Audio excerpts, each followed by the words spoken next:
Hey Valley Metal, welcome back to another math video. Tonight we're going to be solving addition equations. But before we do that, let's get started with something fun. How long was the Wright brothers' first flight? As you know, they were the first people to fly. The question is, how far did they get? Think about it. I'll give you a clue. It wasn't measured in miles. It was measured in feet. See if you can make a good guess. All right, let's start with the target. Officially, our target today is 3.2b. I can solve addition equations using the inverse operation. So just like yesterday where we solved subtraction equations, tonight we're on to addition. First slide is pretty simple. I think you're going to do okay. Look at this example.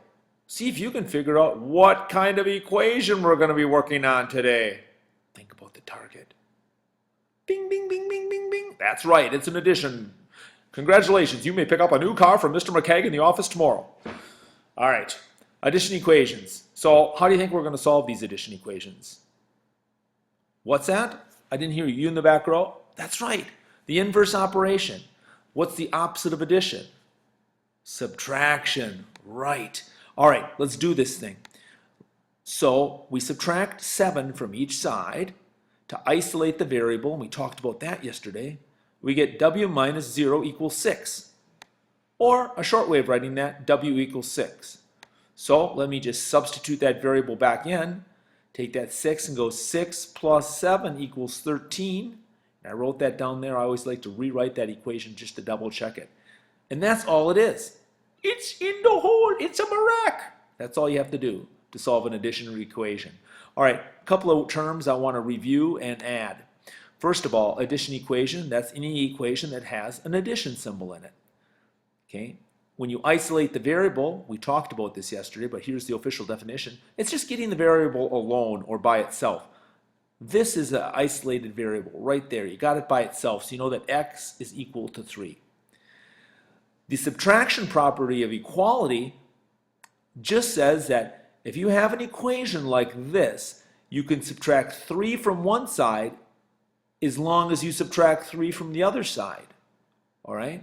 So I wrote up here, in a nutshell, you can subtract the same amount from both sides. And that is, in fact, how you solve an addition equation. All right, if you take a look at this one, I had x plus 3 equals 6. Now I know you know that the answer is 3, but watch the way this works.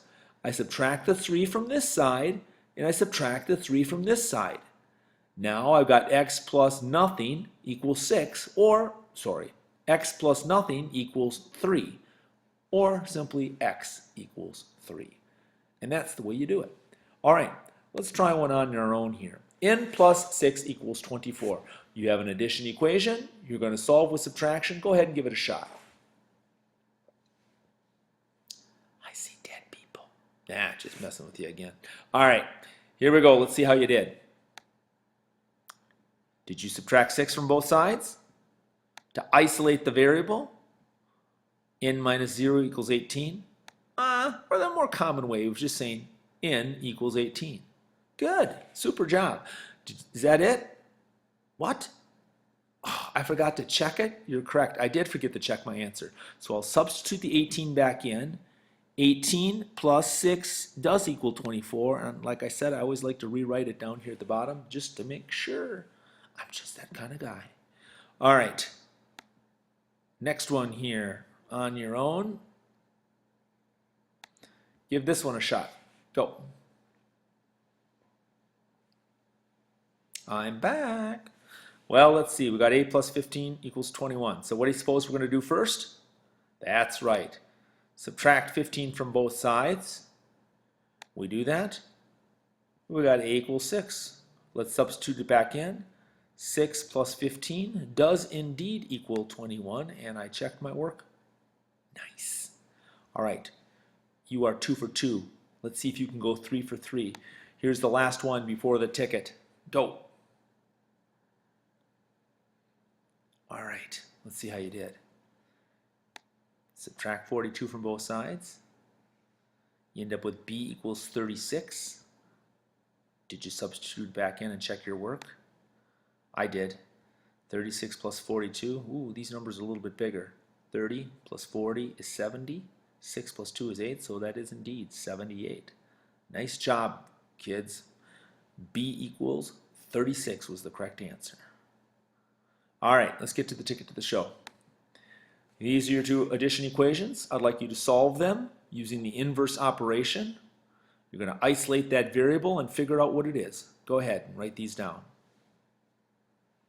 All right, kind of a short video tonight, but let's get to our just for fun answer. All right, how long was the Wright brothers' first flight? Well, a little history just to enlighten you. At 10:35 a.m. on December 17th, 1903, Orville Wright flew the Flyer for 12 seconds over 120 feet of ground. Just 120 feet. Now, the amazing part about that, here's a little picture of a plane, is that the distance they flew is less than a 747's wingspan. Let me show you. Here's the distance between the wings of a 747. 211 feet. The wingspan of a 747 is almost twice the distance of the Wright brothers' first flight. I think we've come pretty far in air travel, don't you? All right, a couple other stats on here that are kind of interesting to look at how long it is. It's about 225 feet long. Gives you the height over here too. About 63 feet tall, which is about the size of Yao Ming. Nah, I'm just messing with you. All right, and the wheel span, about 36 feet wide. Most people's garage, if you have a 3-car garage, that's about 32 feet wide, 34 feet wide. So you could think the wheel span on it is about the width of your 3-car garage. All right, well, thanks for watching. I hope you found it as entertaining as I did, and I hope you can solve addition equations now. All right, take care. See you tomorrow. Bye.